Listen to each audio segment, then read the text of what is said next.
जुग जुग अटल लोक परलोक दे राखे चवर शक्तर तखत दे मालक धन धन साहिब श्री गुरु ग्रंथ साहिब सच्चे पातशाह दी पावन पवित्र हजूरी अंदर जुड़ बैठी गुरु रूप खालसा साध संगत जी, सब तो पहला फतेह प्रवान करो। वाहिगुरु जी का खालसा वाहिगुरु जी की फतेह। अज आप जथेदार भाई कुलदीप सिंह जी की मिठी याद नूं समर्पित हो रहे गुरमत समागम दे विच हाज़रियां भर रहे। बहुत ही रस भिन्नी मिठी आवाज़ के विच सचखंड श्री हरमंदर साहब जी की हजूरी रागी भाई साहब भाई बलविंदर सिंह जी आप जी नूं कीर्तन द्वारा निहाल कर रहे हैं। और बड़ा प्यारा उपदेश, बड़ा प्यारा संदेश शब्द कीर्तन राही असी सुन रहे सी। रे नर ये साची जी तार, सगल जगत जैसे है सुपना बिन सत न लागे बार। कितनी कमाल की गल है। ये सारा संसार सुपने की न्याई है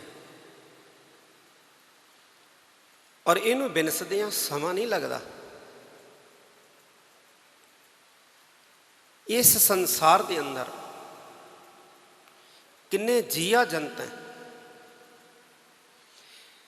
धन गुरु तेग बहादुर साहब सच्चे पातशाह सानू समझाते हैं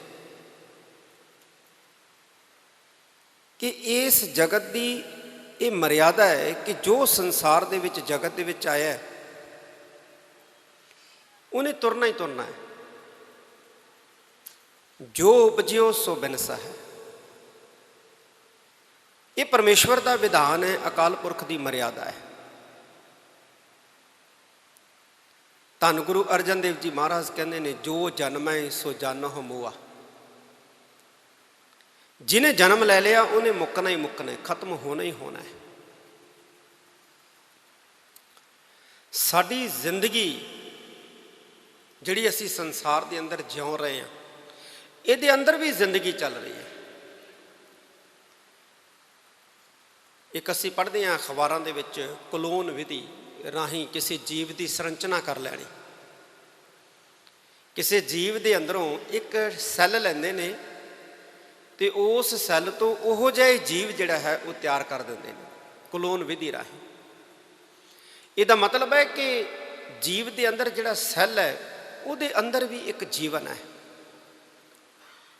और किन्ने सैल साडे शरीर के अंदर रोज़ नवे पैदा होंदे ने, किन्ने सैल रोज़ पैदा होए खत्म हो जाते हैं, गिनती कोई नहीं। जानी साडी जिंदगी के अंदर भी जिंदगी चल रही है, जीवन के अंदर जीवन चल रहा है। फिर ये संसार है, संसार के अंदर किन्ने जीव पैदा होंदे ने, किन्ने पैदा हुए जीव जिहड़े ने वो चले जाते हैं संसार तो, गिनती कोई नहीं है, गिनती कोई नहीं है।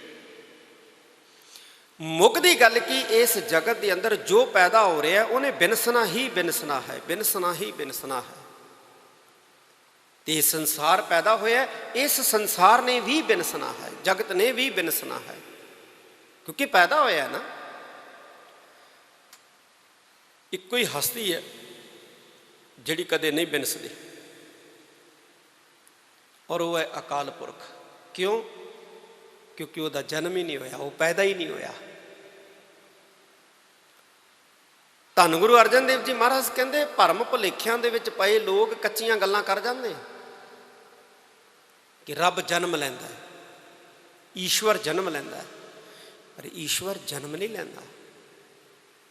भरम भूले नर करत कचरायन, जन्म मरण ते रहत नारायण। वो अकाल पुरख जन्म ते मौत दोवां तो रहता है, इस करके उदा अंत भी नहीं है। जिदा आद नहीं है उदा अंत नहीं है, जिदा आद है उदा अंत भी है। असी धन गुरु नानक साहब सच्चे पातशाह का बचन पढ़ते हैं ना कि आद सच, जिहड़ा सच है वो आद तो है। किहदे आद तो है? किस दे आद तो है? ਸੱਚ ਦਾ ਤਾਂ ਕੋਈ ਆਦ ਹੀ ਨਹੀਂ ਹੈ, ਸੱਚ ਦਾ ਕੋਈ ਆਦ ਨਹੀਂ ਹੈ। ਤੇ ਫਿਰ ਗੁਰੂ ਨਾਨਕ ਸਾਹਿਬ ਜੀ ਕਹਿੰਦੇ ਜੁਗਾਦ ਸੱਚ, ਜੁਗਾਂ ਦਾ ਆਦ, ਸਮੇਂ ਦਾ ਆਦ। ਜਦੋਂ ਸਮਾਂ ਪ੍ਰਾਰੰਭ ਨਹੀਂ ਸੀ ਹੋਇਆ, ਉਹ ਉਸ ਵਕਤ ਵੀ ਸੀ। ਉਹ ਸਮੇਂ ਦੇ ਆਦ ਤੋਂ ਸੱਚ ਹੈ, ਰਹਿਣ ਵਾਲਾ ਹੈ। ਤੇ ਜਿਹੜਾ ਸਮੇਂ ਦੇ ਆਦ ਤੋਂ ਸੱਚ ਹੈ, ਜੁਗਾਂ ਦੇ ਆਦ ਤੋਂ ਸੱਚ ਹੈ, ਸਮਾਂ ਖਤਮ ਹੋ ਜਾਏਗਾ, ਉਹ ਫਿਰ ਵੀ ਰਹੇਗਾ। ਉਸਨੇ ਫਿਰ ਵੀ ਇਸ ਜਗਤ ਦੇ ਅੰਦਰ, ਸੰਸਾਰ ਦੇ ਅੰਦਰ ਰਹਿਣਾ ਹੈ। ਤਾਂ ਇਸ ਕਰਕੇ ਸਤਿਗੁਰੂ ਜੀ ਸਾਨੂੰ ਸਮਝਾਉਂਦੇ ਹੈ ਕਿ ਇਹ ਇਨਸਾਨ ਇਹ ਗੱਲ ਆਪਣੇ ਮਨ ਦੇ ਵਿੱਚ ਪੱਕੀ ਤਰ੍ਹਾਂ ਧਾਰਨ ਕਰ ਲੈ ਕਿ ਇਹ ਸੰਸਾਰ ਜਿਹੜਾ ਹੈ ਸੁਪਨਾ ਹੈ, ਇਹਨੂੰ ਬਿਨਸਦਿਆਂ ਦੇਰ ਨਹੀਂ ਲੱਗਦੀ। ਪੜ੍ਹਦੇ ਹਾਂ ਨਾ ਆਪਾਂ ਗੁਰਬਾਣੀ ਦਾ ਮਹਾਵਾਕ, ਸਤਿਗੁਰੂ ਜੀ ਉਦਾਹਰਣ ਦੇ ਕੇ ਸਾਨੂੰ ਸਮਝਾਉਂਦੇ ਆ। ਰਾਜਾ ਆਪਣੇ ਪਲੰਗ ਦੇ ਉੱਤੇ ਪਿਆ ਸੁਪਨਾ ਵੇਖਦਾ, ਭਿਖਾਰੀ ਹੋ ਗਿਆ। ਤਰੇੜੀ ਆ ਜਾਂਦੀ ਹੈ, ਘਬਰਾਹਟ ਪੈਦਾ ਹੋ ਜਾਂਦੀ ਹੈ। ਤੇ ਉਸ ਘਬਰਾਹਟ ਦੀ ਵਜ੍ਹਾ ਕਰਕੇ ਜਦੋਂ ਜਾਗਦਾ ਹੈ, ਕੀ ਦੇਖਦਾ ਹੈ ਕਿ ਉਹ ਤਾਂ ਆਪਣੇ ਸ਼ਾਹੀ ਪਲੰਗ ਦੇ ਉੱਤੇ ਪਿਆ ਹੈ ਲੰਮਾ।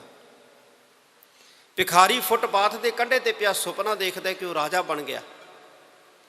ਪਰ ਜਦੋਂ ਤੜਕੇ ਕੋਈ ਚੌਕੀਦਾਰ ਉਹਨੂੰ ਠੋਡਾ ਮਾਰਦਾ ਹੈ, ਸੁਪਨਾ ਟੁੱਟਦਾ ਹੈ, ਫਿਰ ਉਹਨੂੰ ਪਤਾ ਲੱਗਦਾ ਹੈ ਕਿ ਮੈਂ ਤਾਂ ਭਿਖਾਰੀ ਹਾਂ, ਸੜਕ ਤੇ ਪਿਆ। ਸਹੀ ਸੁਪਨਾ ਹੈ।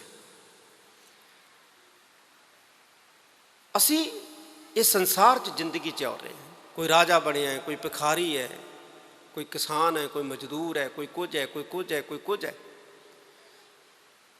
ਸੁਪਨਾ ਟੁੱਟਣਾ ਕਦੋਂ ਹੈ? ਭਗਤ ਕਬੀਰ ਜੀ ਕਹਿੰਦੇ ਜਮ ਕਾ ਡੰਡ ਮੂੰਡ ਮਹਿ ਲਾਗੈ। ਜਦੋਂ ਮੌਤ ਦਾ ਡੰਡਾ ਸਿਰ ਤੇ ਵੱਜਿਆ, ਉਦੋਂ ਸੁਪਨਾ ਟੁੱਟਣਾ ਹੈ। ਤੇ ਜਦੋਂ ਸੁਪਨਾ ਟੁੱਟਣਾ ਹੈ, ਉਦੋਂ ਅਸੀਂ ਦੇਖਣਾ ਵੀ ਅਸੀਂ ਤਾਂ ਮੁਲਾਜ਼ਮ ਸੀ, ਸਾਡੀ ਮੁਲਾਜ਼ਮਤ ਕਿੱਧਰ ਗਈ? ਮੈਂ ਤਾਂ ਕਿਸਾਨ ਸੀ, ਮੇਰੀ ਕਿਸਾਨੀ ਕਿੱਧਰ ਗਈ? ਮੈਂ ਤਾਂ ਜ਼ਮੀਨ ਦਾ ਮਾਲਕ ਸੀ, ਮੇਰੀ ਜ਼ਮੀਨ ਕਿੱਧਰ ਗਈ? ਕੁਛ ਵੀ ਨਜ਼ਰ ਹੀ ਨਹੀਂ ਪੈਣਾ। ਫਿਰ ਅਹਿਸਾਸ ਹੋਣਾ ਹੈ ਕਿ ਜਗਤ ਤਾਂ ਸੁਪਨਾ ਹੀ ਸੀ, ਸੁਪਨੇ ਦੇਣੇ ਆਈ ਹੈ। ਇਹ ਸਾਨੂੰ ਬਾਣੀ ਉਪਦੇਸ਼ ਦਿੰਦੀ ਹੈ। ਬਸ ਜੋ ਇਸ ਸੰਸਾਰ ਰੂਪੀ ਜ਼ਿੰਦਗੀ ਜਿਉਂਦਾ, ਸੰਸਾਰ ਦੇ ਵਿੱਚ ਜ਼ਿੰਦਗੀ ਜਿਉਂਦਾ ਅਕਾਲ ਪੁਰਖ ਨੂੰ ਚੇਤੇ ਰੱਖਦਾ ਹੈ, ਜਿਹੜਾ ਹਮੇਸ਼ਾ ਰਹਿਣ ਵਾਲਾ ਹੈ, ਉਹ ਹਮੇਸ਼ਾ ਰਹਿਣ ਵਾਲਾ ਹੋ ਜਾਂਦਾ ਹੈ। ਉਹ ਹਮੇਸ਼ਾ ਰਹਿਣ ਵਾਲਾ ਹੋ ਜਾਂਦਾ ਹੈ। ਭਜਨ, ਸੇਵਾ, ਸਿਮਰਨ, ਬੰਦਗੀ, ਜਾਂ ਤਾਂ ਇਹਨਾਂ ਚੀਜ਼ਾਂ ਨੇ ਨਾਲ ਜਾਣਾ ਹੈ, ਸਾਡੇ ਜੀਵਨ ਦਾ ਹਿੱਸਾ ਬਣ ਕੇ ਨਾਲ ਜਾਣਾ ਹੈ। ਸੰਸਕਾਰ ਰੂਪੀ ਪੋਟਲੀ ਜਿਹੜੀ ਹੈ ਇਹਦੀ ਬਣ ਜਾਣੀ ਹੈ ਤੇ ਸਾਡੇ ਨਾਲ ਜਾਣੀ ਹੈ। ਤੇ ਜਾਂ ਫਿਰ ਨਿੰਦਿਆ, ਚੁਗਲੀ, ਸਾੜਾ, ਦਵੈਸ਼, ਵਿਕਾਰ, ਇਹ ਸਾਡੇ ਨਾਲ ਜਾਣੇ। ਜਿਹੋ ਜਿਹਾ ਅਸੀਂ ਸੰਸਕਾਰ ਲੈ ਕੇ ਜਾਵਾਂਗੇ, ਉਹੋ ਜਿਹਾ ਹੀ ਅਗਾਂਹ ਸਾਨੂੰ ਜਿਹੜਾ ਹੈ ਜੀਵਨ ਨਸੀਬ ਹੋਣਾ ਹੈ। ਤੇ ਜੇ ਅਸੀਂ ਅਕਾਲ ਪੁਰਖ ਦੀ ਬੰਦਗੀ, ਭਜਨ, ਸੇਵਾ, ਸਿਮਰਨ ਲੈ ਕੇ ਗਏ ਹਾਂ, ਤੇ ਅਕਾਲ ਪੁਰਖ ਦੇ ਚਰਨਾਂ ਦੇ ਵਿੱਚ ਸਮਾਈ ਹੈ। ਅਕਾਲ ਪੁਰਖ ਦੇ ਚਰਨਾਂ ਦੇ ਵਿੱਚ ਸਮਾਈ। ਬਸ ਇਹੋ ਹੀ ਅੰਤ ਦੇ ਵਿੱਚ ਆਪ ਜੀ ਨੂੰ ਬੇਨਤੀ ਕਰਨੀ ਹੈ, ਬਾਣੀ ਦੇ ਲੜ ਲੱਗੀਏ, ਬਾਣੇ ਦੇ ਲੜ ਲੱਗੀਏ, ਬਾਣੇ ਦੇ ਧਾਰਨੀ ਬਣੀਏ, ਤਾਂ ਕਿ ਸਾਡਾ ਲੋਕ ਸੁਖੀ ਪਰਲੋਕ ਸੁਹੇਲਾ ਹੋ ਜਾਵੇ। ਸੰਤ ਬਾਬਾ ਅਮੀਰ ਸਿੰਘ ਜੀ ਜਿਹੜੇ ਇਸ ਸਥਾਨ ਦਾ ਸੋਹਣਾ ਪ੍ਰਬੰਧ ਚਲਾ ਰਹੇ ਨੇ ਔਰ ਗੁਰਮਤਿ ਸੰਗੀਤ ਦੇ ਖੇਤਰ ਦੇ ਵਿੱਚ ਅਹਿਮ ਆਪਣਾ ਯੋਗਦਾਨ ਪਾ ਰਹੇ ਨੇ, ਉਹਨਾਂ ਦਾ ਬਹੁਤ ਬਹੁਤ ਧੰਨਵਾਦ। ਆਪ ਜੀ ਦੀ ਰੂਬਰੂ ਹੋਣ ਦਾ ਮਾਣ ਬਖਸ਼ਿਆ। ਬਹੁਤ ਹੀ ਪਿਆਰਾ ਰਸ ਭਿੰਨਾ ਕੀਰਤਨ ਸੱਚਖੰਡ ਸ੍ਰੀ ਹਰਿਮੰਦਰ ਸਾਹਿਬ ਜੀ ਦੀ ਹਜ਼ੂਰੀ ਰਾਗੀ ਜੱਥੇ ਕਰ ਰਹੇ ਸੀ। ਆਪਾਂ ਸਰਵਣ ਕਰਨਾ, ਮੈਂ ਮਾਫੀ ਚਾਹੁੰਦਾ ਕਿਉਂਕਿ ਅਗਾਂਹ ਜਾਣਾ ਸੀ, ਇਸ ਕਰਕੇ ਵਿੱਚੋਂ ਹਾਜ਼ਰੀ ਭਰਨ ਦੀ ਜਿਹੜੀ ਹੈ ਉਹ ਗੁਸਤਾਖੀ ਕੀਤੀ ਹੈ, ਗਲਤੀ ਕੀਤੀ ਹੈ। ਬਹੁਤ ਬਹੁਤ ਆਪ ਜੀ ਦਾ ਧੰਨਵਾਦ। ਵਾਹਿਗੁਰੂ ਜੀ ਕਾ ਖਾਲਸਾ, ਵਾਹਿਗੁਰੂ ਜੀ ਕੀ ਫਤਿਹ।